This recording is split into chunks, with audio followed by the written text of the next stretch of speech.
بسم الله الرحمن الرحيم. ياسين والقرآن الحكيم إنك لمن المرسلين على صراط مستقيم تنزيل العزيز الرحيم لتنذر قوما ما أنذر آباؤهم فهم غافلون لقد حق القول على أكثرهم فهم لا يؤمنون إنا جعلنا في أعناقهم أغلالا فهي إلى الأذقان فهم مقمحون وجعلنا من بين أيديهم سدا ومن خلفهم سدا فأغشيناهم فهم لا يبصرون وسواء عليهم أأنذرتهم أم لم تنذرهم لا يؤمنون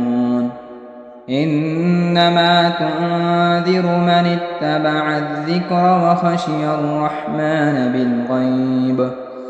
فبشره بمغفرة وأجر كريم إنا نحن نحيي الموتى ونكتب ما قدموا وآثارهم وكل شيء أحصيناه في إمام مبين واضرب لهم مثلا أصحاب القرية إذ جاءها المرسلون إذ أرسلنا إليهم اثنين فكذبوهما فعززنا بثالث فقالوا إنا إليكم مرسلون قالوا ما أنتم إلا بشر مثلنا وما أنزل الرحمن من شيء إن أنتم إلا تكذبون قالوا ربنا يعلم إنا إليكم لمرسلون وما علينا إلا البلاغ المبين قالوا إنا تطيرنا بكم لئن لم تنتهوا لنرجمنكم وليمسنكم منا عذاب أليم قالوا طائركم معكم أئن ذكرتم بل أنتم قوم مسرفون وجاء من أقصى المدينة رجل يسعى قال يا قوم اتبعوا المرسلين اتبعوا من لا يسألكم أجرا وهم مهتدون وما لي لا أعبد الذي فطرني وإليه ترجعون أأتخذ من دونه آلهة إن يردني الرحمن بضر لا تغن عني شفاعتهم شيئا ولا ينقذون إني إذا لفي ضلال مبين إني آمنت بربكم فاسمعون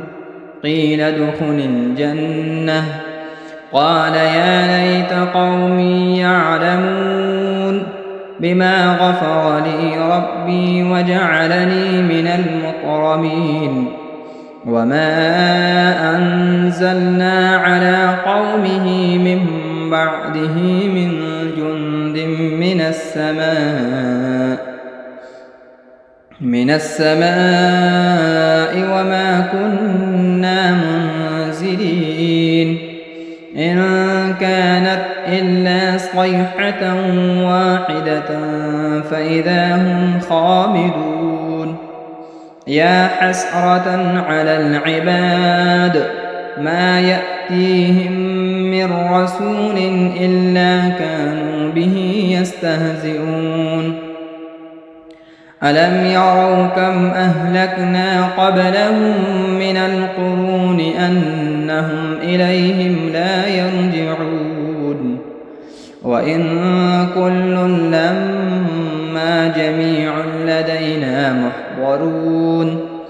وآية لهم الأرض الميتة أحييناها وأخرجنا منها حبا فمنه يأكلون وجعلنا فيها جنات من نخيل وأعناب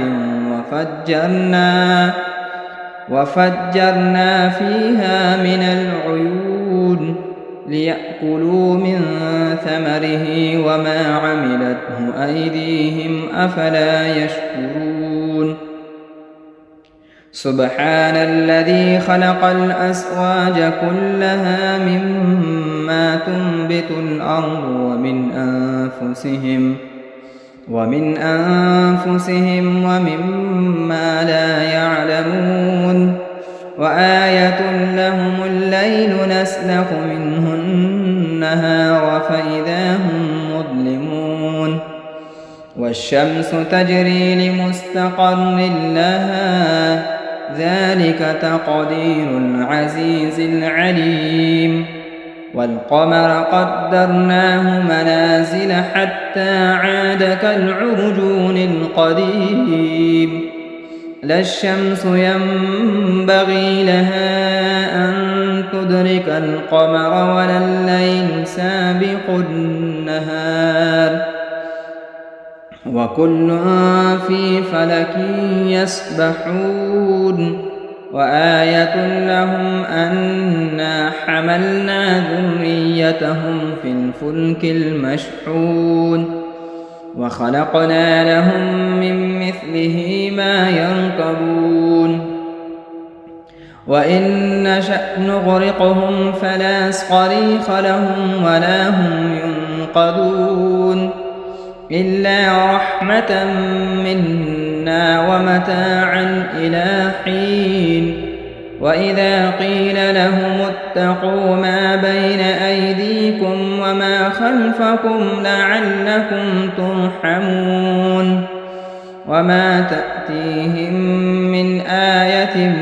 من آيات ربهم إلا كانوا عنها معرضين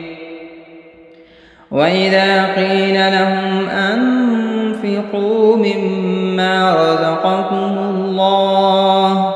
قال الذين كفروا للذين آمنوا أنطعم من لو يشاء الله أطعمه إن أنتم إلا في ضلال مبين ويقولون متى هذا الوعد إن كنتم صادقين ما ينظرون إلا صيحة واحدة تأخذهم وهم يخصمون فلا يستطيعون توصية ولا إلى أهلهم يرجعون ونفخ في الصور فإذا هم من الأجداث إلى ربهم ينسلون قالوا يا ويلنا من بعثنا من مرقدنا هذا ما وعد الرحمن وصدق المرسلون إن كانت إلا صيحة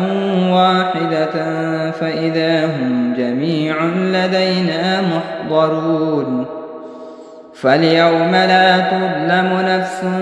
شيئا ولا تجزون إلا ما كنتم تعملون إن أصحاب الجنة اليوم في شغل فاكهون هم وأزواجهم في ظلال على الأرائك متكئون لهم فيها فاكهة ولهم ما يدعون سلام قولا من رب رحيم وامتازوا اليوم أيها المجرمون ألم أعهد إليكم يا بني آدم ألا تعبدوا الشيطان إنه لكم عدو مبين وأن اعبدوني هذا صراط مستقيم ولقد أضل منكم جبلا كثيرا أفلم تكونوا تعقلون هذه جهنم التي كنتم توعدون اصلوها اليوم بما كنتم تكفرون اليوم نختم على أفواههم وتكلمنا أيديهم وتشهد أرجلهم بما كانوا يكسبون ولو نشاء لطمسنا على أعينهم فاستبقوا الصراط فأنى يبصرون ولو نشاء لمسخناهم على مكانتهم فما استطاعوا مضيا ولا يرجعون ومن نعمره ننكسه في الخلق أفلا يعقلون وما علمناه الشعر وما ينبغي له إن هو إلا ذكر وقرآن مبين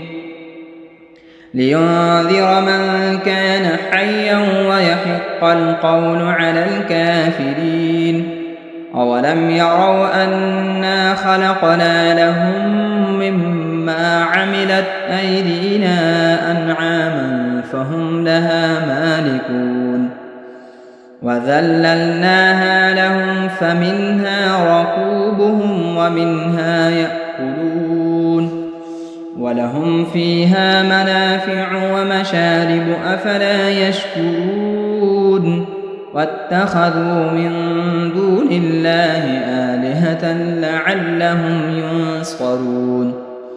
لا يستطيعون نصرهم وهم لهم جند محضرون فلا يحزنك قولهم إنا نعلم ما يسرون وما يعلنون أولم ير الإنسان أنا خلقناه من نطفة فإذا هو خصيم مبين وضرب لنا مثلا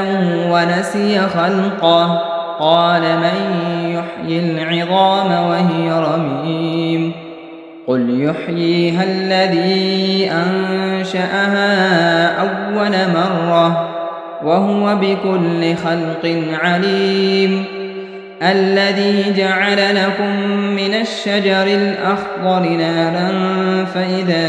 أنتم منه توقدون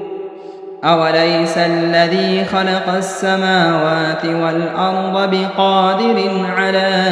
أن يخلق مثلهم بلى وهو الخلاق العليم إنما أمره إذا أراد شيئا أن يقول له كن فيكون فسبحان الذي بيده ملكوت كل شيء وإليه ترجعون بسم الله الرحمن الرحيم الرحمن علم القرآن خلق الإنسان علمه البيان الشمس والقمر بحسبان والنجم والشجر يسجدان والسماء رفعها ووضع الميزان ألا تطغوا في الميزان وأقيموا الوزن بالقسط ولا تخسروا الميزان والأرض وضعها للأنام فيها فاكهة والنخل ذات الأكمام والحب ذو العصف والريحان فبأي آلاء ربكما تكذبان خلق الإنسان من صلصال كالفخار وخلق الجان من مارج من نار فبأي آلاء ربكما تكذبان رب المشرقين ورب المغربين فبأي آلاء ربكما تكذبان مرج البحرين يلتقيان بينهما برزخ لا يبغيان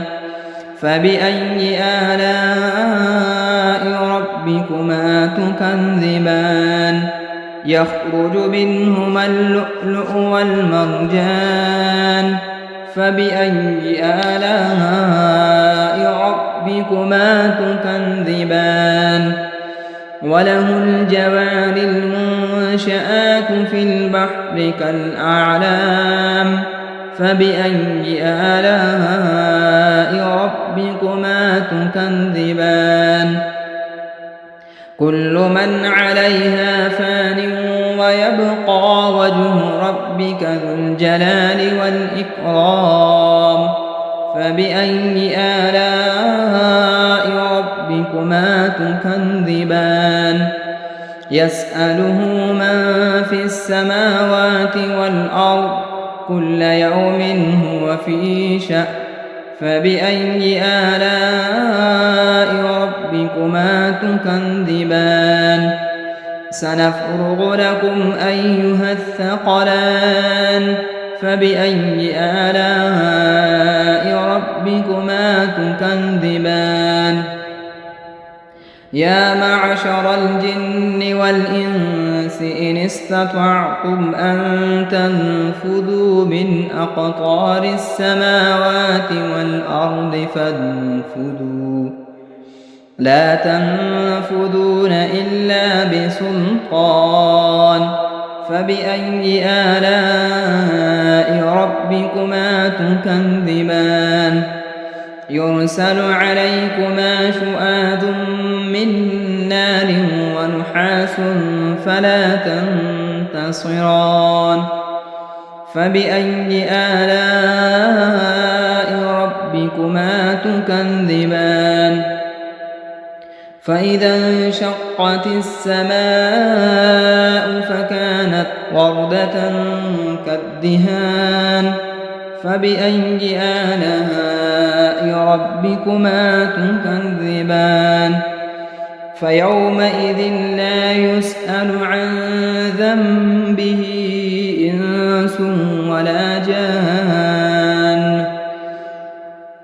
فبأي آلاء ربكما تكذبان يعرف المجرمون بسيماهم فيؤخذ بالنواصي والأقدام فبأي آلاء ربكما تكذبان هذه جهنم التي يكذب بها المجرمون يطوفون بينها وبين حميم آن فبأي آلاء ربكما تكذبان ولمن خاف مقام ربه جنتان فبأي آلاء ربكما تكذبان ذواتا أفنان فبأي آلاء ربكما تكذبان فيهما عينان تجريان فبأي آلاء ربكما تكذبان فيهما من كل فاكهة زوجان فبأي آلاء ربكما تكذبان متكئين على فرش بطائنها من استبرق وجنى الجنتين دان فبأي آلاء ربكما تكذبان فيهن قاصرات الطرف لم يطمثهن إنس قبلهم ولا جان فبأي آلاء ربكما تكذبان كأنهن الياقوت والمرجان فبأي آلاء ربكما تكذبان هل جزاء الإحسان إلا الإحسان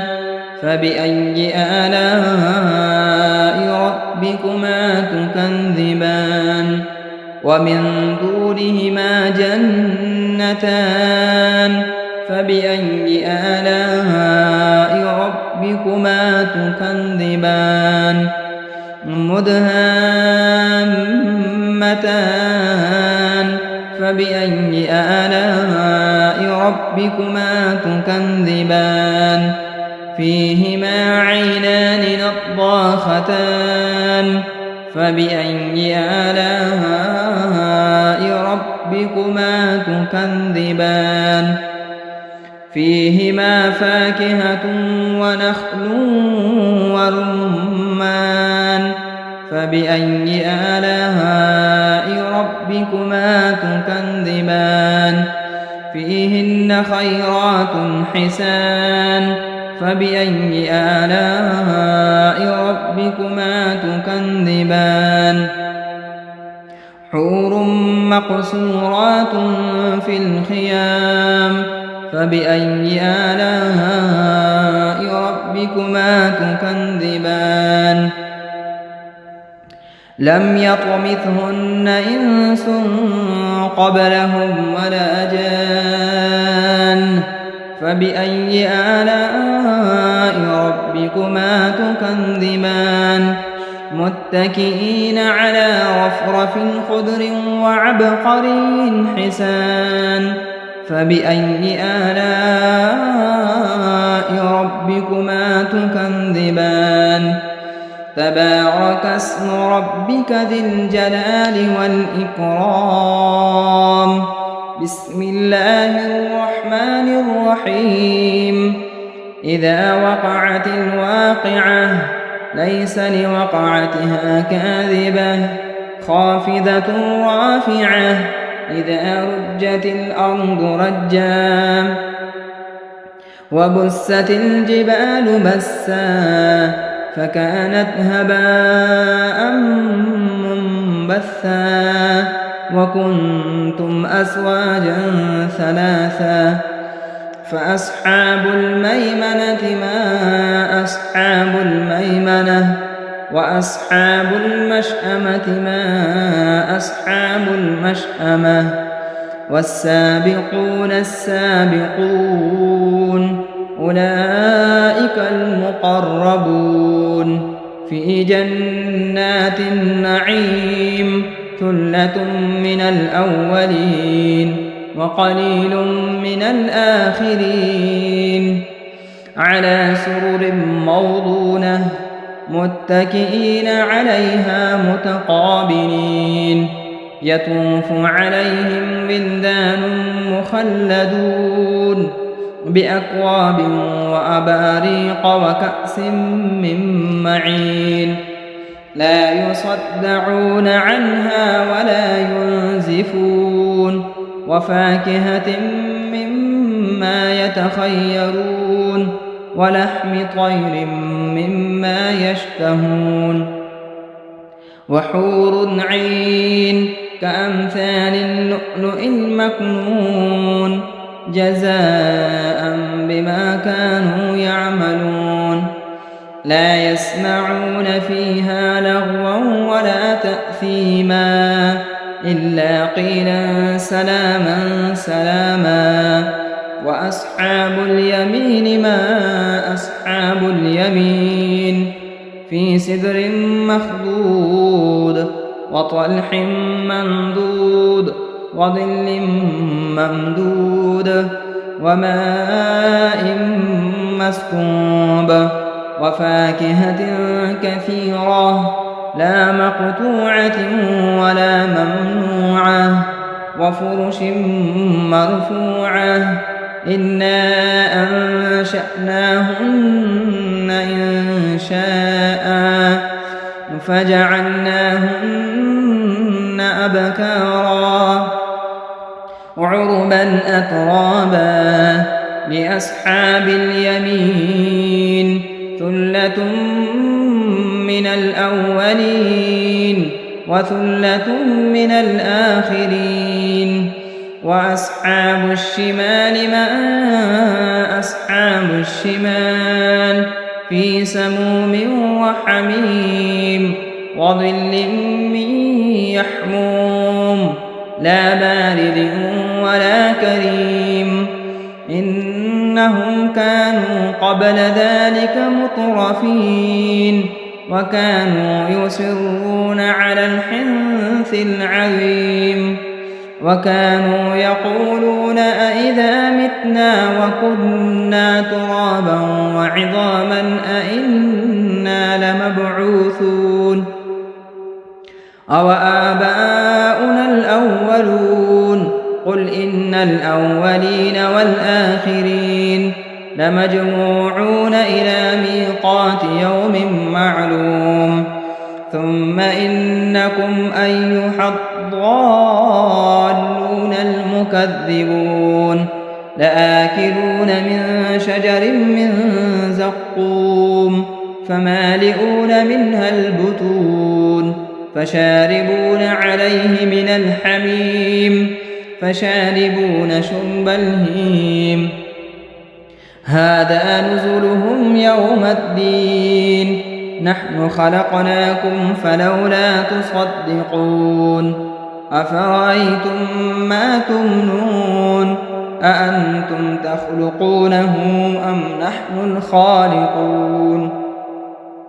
نحن قدرنا بينكم الموت وما نحن بمسبوقين على أن نبدل أمثالكم وننشئكم فيما لا تعلمون ولقد علمتم النشأة الأولى فلولا تذكرون أفرأيتم ما تحرثون أأنتم تزرعونه أم نحن الزارعون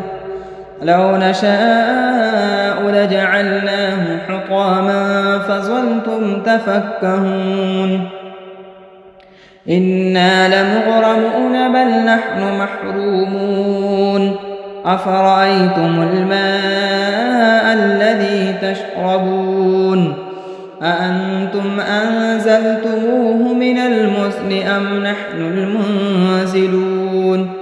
لو نشاء جعلناه أجاجا